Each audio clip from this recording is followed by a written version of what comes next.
दोस्तों, झील का नज़ारा आखिर किसे नहीं भाता। गर्मियों की छुट्टियों में अक्सर झील के किनारे बैठकर सुकून की तलाश करते लोग आपको दिख जाएंगे। लेकिन ज़रा सोचिए, अगर उसी झील में मछलियों के बजाय आपको नर कंकाल तैरते हुए दिखाई दे तो क्या होगा। जाहिर सी बात है कि आप डर जाओगे और वहाँ से बहुत दूर भाग जाओगे। जी हाँ, उत्तराखंड में रूपकुंड एक ऐसी ही झील है जहाँ ऐसा होता है, जो आज भी सभी को हैरान कर देता है। हिस्टोरिकल पैलेसेज की वीडियोज़ में एक बार आपका फिर से स्वागत है। उत्तराखंड के चमोली ज़िले में रूपकुंड झील मौजूद है, जिसे कंकालों की झील कहते हैं। इस झील में मछली समेत जीव जंतुओं की बजाय नर कंकाल बहुतायत देखने को मिलते हैं। इसके अलावा क्योंकि यह समुद्र तल से 16,500 फीट की ऊंचाई पर मौजूद है, इसलिए यहाँ एडवेंचर से जुड़े लोग बहुत दूर दूर से झील को देखने के लिए पहुँचते हैं। ऐसे तो इसके पीछे की कहानियाँ कई हैं।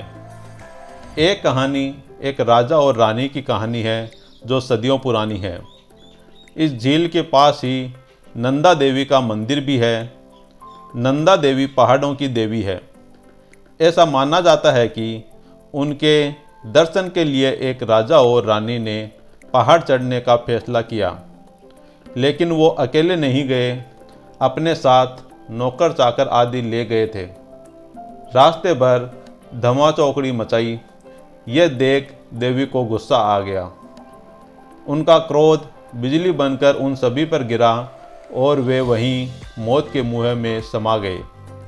वहीं कुछ लोगों का मानना है कि कंकाल उन लोगों के हैं जो किसी महामारी के शिकार हो गए थे। कुछ लोग कहते हैं कि ये आर्मी वाले लोग हैं जो बर्फ़ के तूफान में फंस गए। 1942 में पहली बार एक ब्रिटिश फॉरेस्ट गार्ड को ये कंकाल दिखे थे। उस समय ये माना गया था कि ये जापानी सैनिक के कंकाल है, जो दूसरे विश्व युद्ध में वहाँ के रास्ते जा रहे थे और वहीं पर फंस कर रह गए थे। सदियों से वैज्ञानिक इन कंकालों पर रिसर्च कर रहे हैं। वहीं इस झील को देखने हर साल बड़ी संख्या में पर्यटक यहाँ आते हैं। पर्यटन को बढ़ावा देने के लिए उत्तराखंड की सरकार इसे रहस्यमयी झील बताती है। यह झील साल के ज़्यादातर समय जमी रहती है और मौसम के हिसाब से इस झील का आकार घटता बढ़ता रहता है। जब झील पर जमी बर्फ़ पिघलने लगती है, तब यहाँ पर बिखरे इंसानी कंकाल दिखने लगते हैं। कई बार तो इन हड्डियों के साथ पूरे इंसानी अंग भी होते हैं, जैसे कि शरीर की अच्छी स्थिति में संरक्षित किया गया हो। अभी तक यहाँ करीब 600 से 800 लोगों के कंकाल पाए जा चुके हैं। कुल 71 कंकालों का टेस्ट किए गए, जिनमें से कुछ की कार्बन डेटिंग हुई तो कुछ का DNA test. Carbon dating test से पता चलता है कि कोई भी अवशेष कितना पुराना है। इस टेस्ट में पता चला कि ये सब कंकाल एक समय के नहीं हैं, ये सभी अलग अलग समय के हैं, साथ ही अलग अलग नस्लों के भी हैं। इनमें महिलाओं और पुरुषों दोनों के कंकाल पाए गए। अधिकतर जो कंकाल मिले, उन पर की गई रिसर्च से पता चला कि जिन व्यक्तियों के ये कंकाल थे, वो अधिकतर स्वस्थ थे।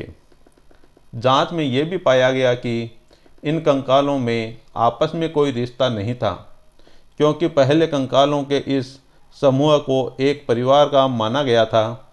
रिसर्च में ये बात साफ हुई कि ये लोग एक परिवार के नहीं थे, क्योंकि इनके डीएनए के बीच में कोई भी समानता नहीं मिली। तो चलिए दोस्तों, आज के वीडियो में बस इतना ही। मिलेंगे अगले वीडियो में। तब तक वीडियो को शेयर कीजिए और चैनल को सब्सक्राइब कीजिए।